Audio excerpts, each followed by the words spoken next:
Extreme Collectibles with a piece that I thought would be long awaited, but Sideshow bumped up the shipping date by about 4 or 5 months, which is usually the opposite of that. Although they've kind of been on their game lately for that. You would think they'd be able to get back to people because they keep shipping stuff out. But anyway, really excited about this piece. There's a bunch of great reviews already. I'm betting there's going to be a bunch more that launch tonight, ironically. Which, doesn't really make sense if you're watching this 1 month or 2 years from now, but trust me, it's going to happen.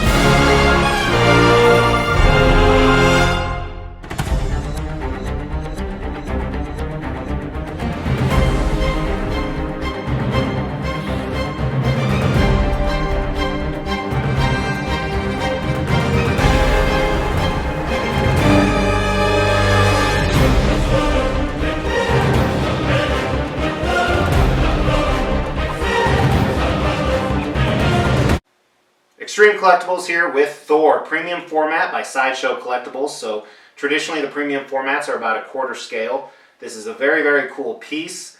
This is the exclusive version, which they made 1,500 of these, and the retail price was right around $685. They also made a collector's edition, which was around $15 cheaper or so, and the ES of that was $2,500. This was sculpted by Daniel Bell, who is a very popular sculptor. I have more than a few, but some of his notable pieces that I have at least include custom Magneto, quarter scale, and then Sideshow's recent Daredevil. I believe he did that too. So very, very cool piece. I like his sculpturing. I wonder how you pluralize sculpturing ability. Anyway, this piece right here, the difference between the collector's and the exclusive version is one thing. The collector's edition, left hand is this open palm that you see right here, where the exclusive comes with a switch out where he's holding Stormbreaker. And initially, I bought the exclusive because it was $15 more. Generally exclusives will go for more resale down the road.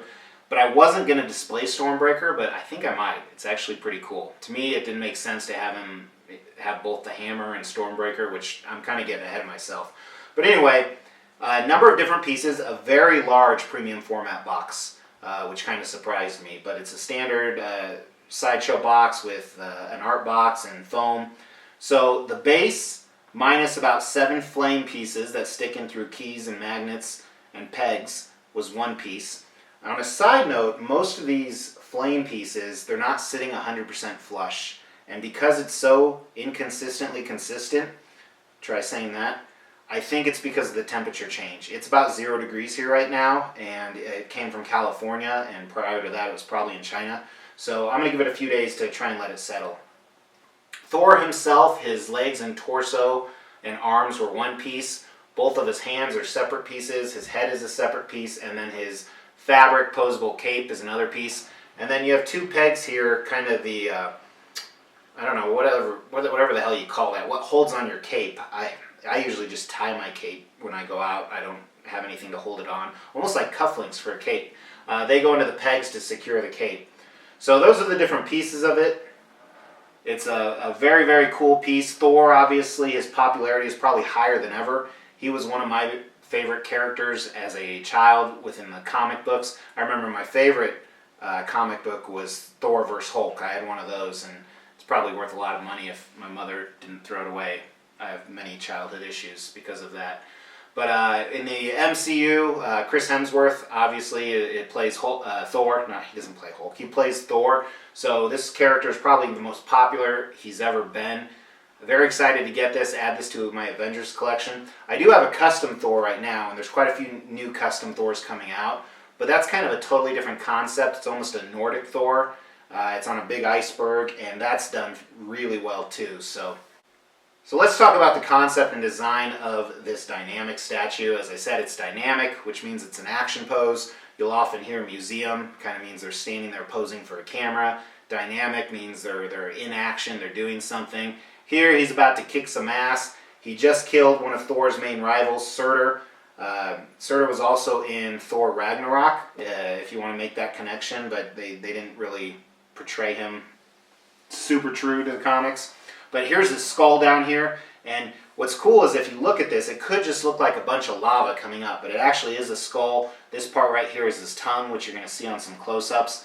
And Thor is not pissed, but he is badass battling. He's fighting. He's got both of his weapons. He's about to swing that. He's going to bring the hammer down.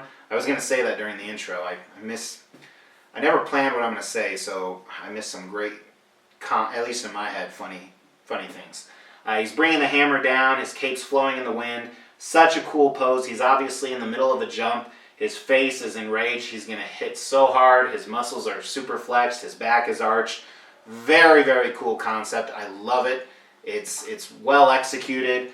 His foot is resting on one of the flames that's inserted into a keyhole or a peg. So it's ironic. The biggest part of the base isn't even supporting Thor. So hopefully there's no lean issues down the road, but very good engineering on Sideshow's parts. So I give them a lot of props for that. So let's jump starting at the base, and this base is pretty elaborate, and there's a lot to look at even though it's one thing. So first, fabulous job on the sculpt. It looks like, as I said before, flames and lava, but it's actually the skull of Surtur. So you can see his eyes and his teeth and his tongue, and I think the sculpt is equally complemented by the different shades of paint, and it makes it look like real lava. The flames very much remind me of XM Ghost Rider. See, I don't know why I said it like that. Some of the flames, they're not the best. They could have done a little bit better, especially on the sides here. The sculpt is a little weak where it's kind of lava splashing out. So I would have liked to see it a little bit better, but the darker part I think is done really, really well. I think the paint and the sculpt, you can tell it's his skull and with his horns, and it still looks like lava. I just can't say enough good things about that part of the base. Really well done, Sideshow. Then moving up to Thor, just starting at his pants and boots. So good sculpt. It's not amazing, but there's some texture on both of them. It's a very similar texture, very similar color. I wish it would have differentiated a little bit more. There's a few folds in his pants. Not really anything in his boots, but there's some good stitching and there's some cool looking buckles. But as you move up, it gets a little bit better. He has kind of these leather straps, both on his ankles and his knees, that kind of hold this, sculpted material-like aspect to his chainmail. The chainmail is done really, really well. I like how the color on it really pops, but it doesn't look brand new. So you can tell he keeps it clean, but it's been through some battles. And on his legs, right underneath his chainmail, there's a different type of material. It almost looks like jeans, but it's sculpted in there. Looks like sweatpants, and it's exactly what a knight would be wearing underneath his armor. So I really like how they did that. And then moving up to kind of the folds coming down from his upper torso, his dress, or the flaps, so to call. These are all sculpted as well, and they maintain that similar texture that he had on his pants and his boots. Nothing really to write home about, but it does look good, and I like especially the front and the left side how the sculpt has folded it, so it follows the flowing, dynamic action pose of him jumping in the air. His belt's done well too. I like the metal a lot more than I like the brown leather. I think the brown leather could have done better. I've seen some really, really good leather. This just looks good, not great, but it's very cool.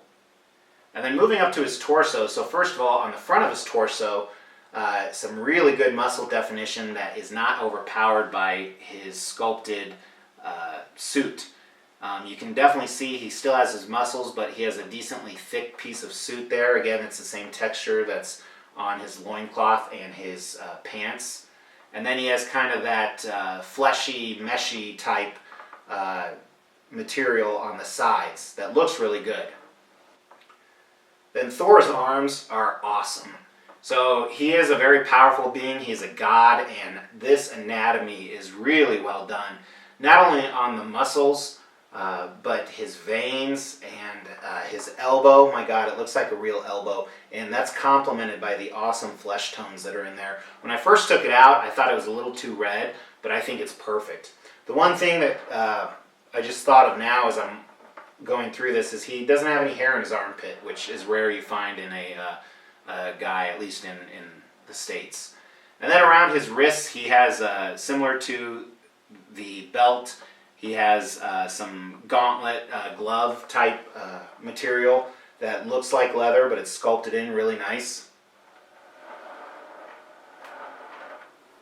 Then his hands look really good too. There's a lot of detail even on his knuckles. His fingers, where they meet his knuckles, are a little bit fatter than I thought they would be on both hands, so it obviously was intentional. So it's not a sculpt or paint issue. It's just something I'm not used to. They slim out a lot more than most human beings' fingers do, where their digits start to separate. Then Stormbreaker is a interesting color. It's hard to describe, but it's brown and gold and yellow and black, and then it kind of shines in the light, but it kind of doesn't. Interesting how they did it. Thor's hammer looks great, which is no surprise. Thor's hammer is pretty easy to do. I've probably 4 or 5 of them in the quarter scale from different characters. It looks good. Looking at his cape is very hard to pose. I'm having some difficulty with it, but I did with Hush Superman yesterday. So it looks good though. I like the color on it. It seems to be better quality than Hush Superman, which again, that's by a different company. So I do like the cape. It's just a little bit difficult to pose. And then I'll move on to Thor's portrait. So first of all, I think his hair looks great. Not only the sculpt of it, showing the different strands and the directionality that just follows the concept of the statue, but the paint looks really good. I really like his hair. And then his helmet is the traditional Thor helmet with the Viking fins on the side, and there's a lot of detail from the screws and rivets in there, and the fins on the side, and a little bit of decorative molding on the fins where it attaches to the ears. And then his portrait is a great Daniel Bell portrait. First of all, great job on the sculpt. They nailed his eyebrows, which, believe it or not, doesn't happen that often. His eyebrows look excellent. They look real, so the paint is just a big compliment to that. His eyes are perfect. They look real. They look enraged. The sculpt around them, the paint inside them. And then his mouth, open mouth portrait. They did a great job on the sculpt surrounding the mouth. I think his lips are a little light, but again, he's kind of pulling his lips back in anger or attack mode, so maybe that's why you can't see them.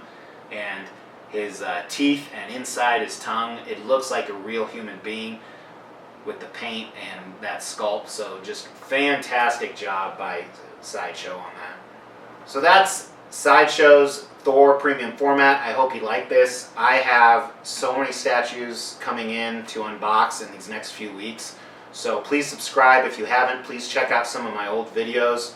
But props to Sideshow. Anyone who's getting this piece, a big congratulations. You are going to love it. I wish there wasn't so many custom Thors coming out right now, because some of them are by great producers, so it's going to be hard to choose between these two. But for a mass-produced piece, this is a...